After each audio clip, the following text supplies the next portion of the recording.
Right, today I'm joined by Jess and Georgia from a new project called the Chronic Room. Nice to see you both. Nice to see you too. Tell us all about it. Well, what's it all about, the Chronic Room? So literally, I just had an idea one day, didn't I? Yeah. It was literally just an idea, and I thought, there's nothing around our local area that supports people with chronic illness. So whether it be endometriosis, even like ADHD, autism, stuff like that, any invisible illness, there's nowhere where people can go to just be themselves without masking.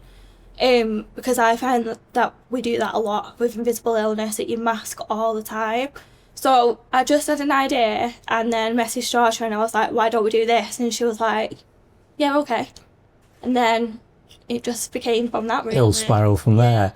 Let's talk about chronic illness and things like that. What is chronic illness and how does it affect people? Does it affect people in different ways, for example? Yeah, so I think chronic illness affects each person differently. So we both have the same thing, but our symptoms are very different from each other.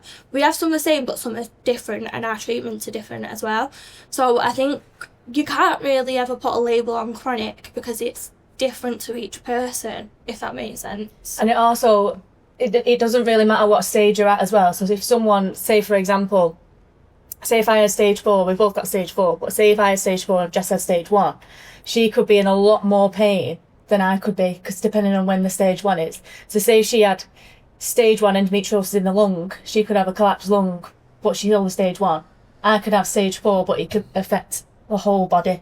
But she'd never feel Oh, it. you'd The never thing feel is, it. you cannot see pain to anybody else. It's just, you look all right, Yeah. don't you? And Yeah. that's what you get all the time. Well, you don't look poorly.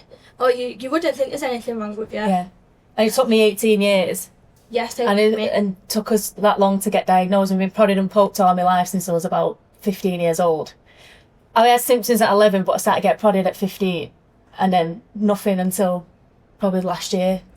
Talk to me about the processes when you go through the early stages of chronic pain and getting diagnosed. So I think the first thing is recognising yourself that the pain isn't normal, because you can't see it. You don't know if it's normal. So for years, I started my periods at 12, and I was having days off sick from school. I was collapsing. I was on quite strong painkillers from a young age.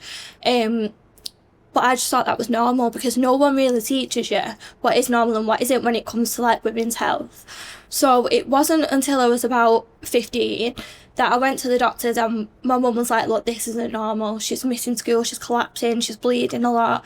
And the doctor literally just said, it's normal period pain, there's some tablets, see you later kind of thing. There's never a follow-up, nothing like that.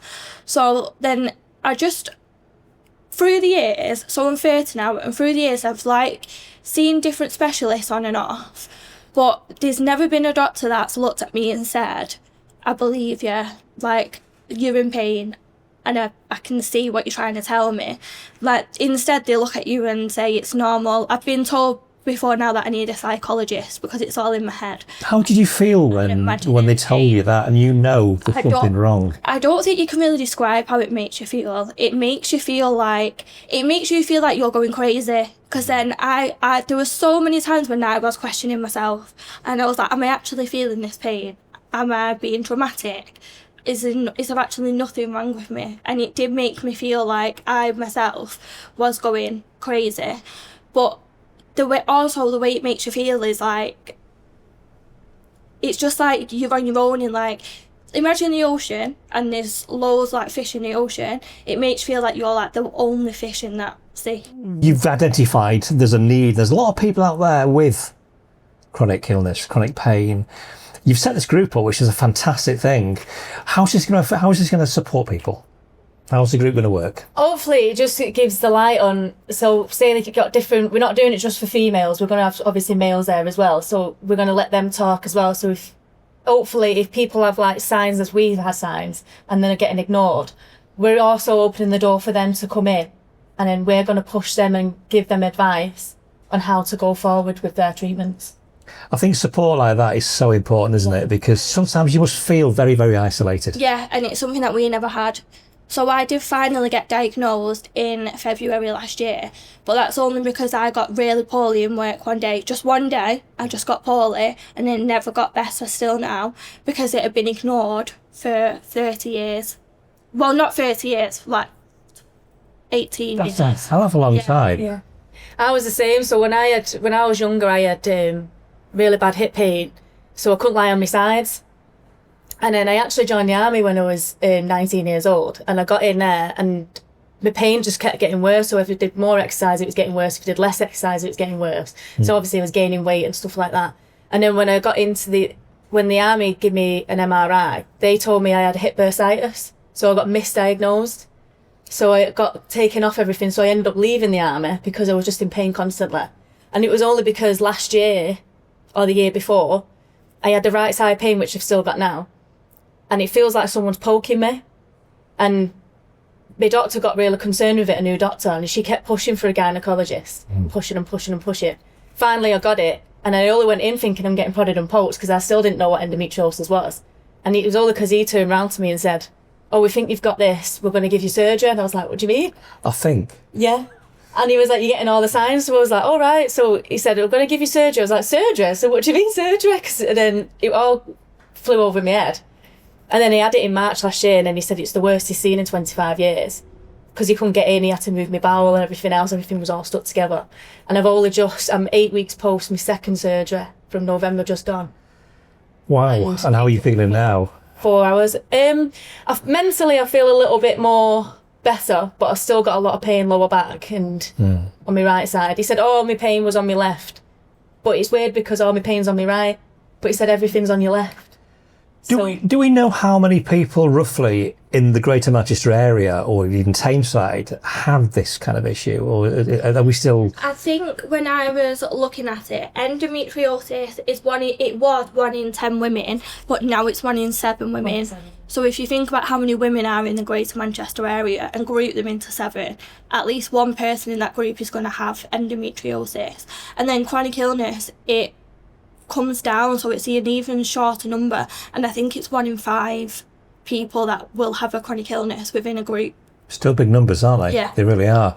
So the group starts when are you planning on this group? 21st February. 21st of February. Where's this going to happen? Here? Right. Samantha Gills. Samantha Gill. This amazing studio opposite the church. Yeah.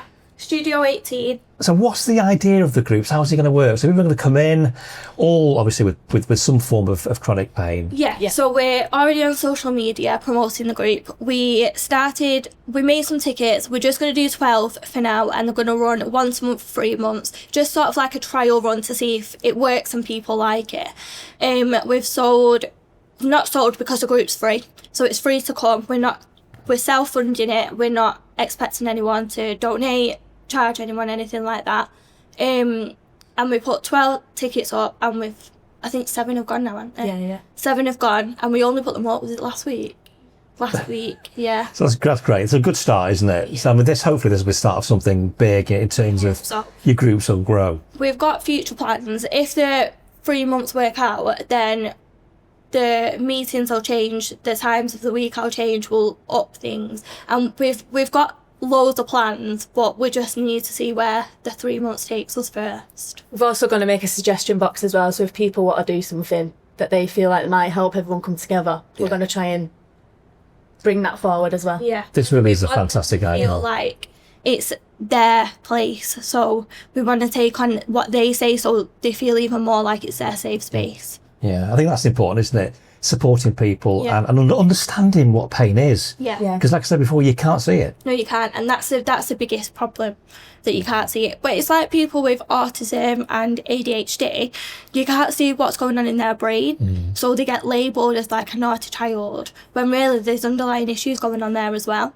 So it's not just chronic illnesses, it's like lifelong conditions, which that would come under. But the whole problem is, it is invisible, and it's trying to get that one person to listen to you. And it's only because, like I say, I got poorly, and they referred me to the emergency gynecologist, and they found that I had like suspicious cells at the top of my uterus. So I got forwarded for surgery. This all happened within like 3 months. I got poorly, and then like 3 months later I was in surgery because he had suspicious cells, not because I had endometriosis. So it's really hard to get a doctor to listen to you about endometriosis. and with his health. Because with endo as well, you can't see it on a ultrasound, and you can only very mildly see it on an MRI. You can only see it by keyhole surgery. Yeah, that's the only way you can get formally diagnosed, by keyhole surgery. Let's hope this group helps and identify more people in the Tameside area here. Yeah. If anyone's interested in finding out a little bit more about this and attending the group in February, how do they get in touch with you? They can go through all our social media, so we've got our email on there. You've got, if you're on Instagram, you can give us a message. If you've got Facebook, right on the Facebook page, you can even post anonymously. Right. Do you know, if anyone has any questions but they're too scared to come forward, and if they want to write on there, we can't see who they are. Other people can, but we can still comment and give them advice. Really, really good to know and good to hear this. If anyone's interested, we'll put all the links below here.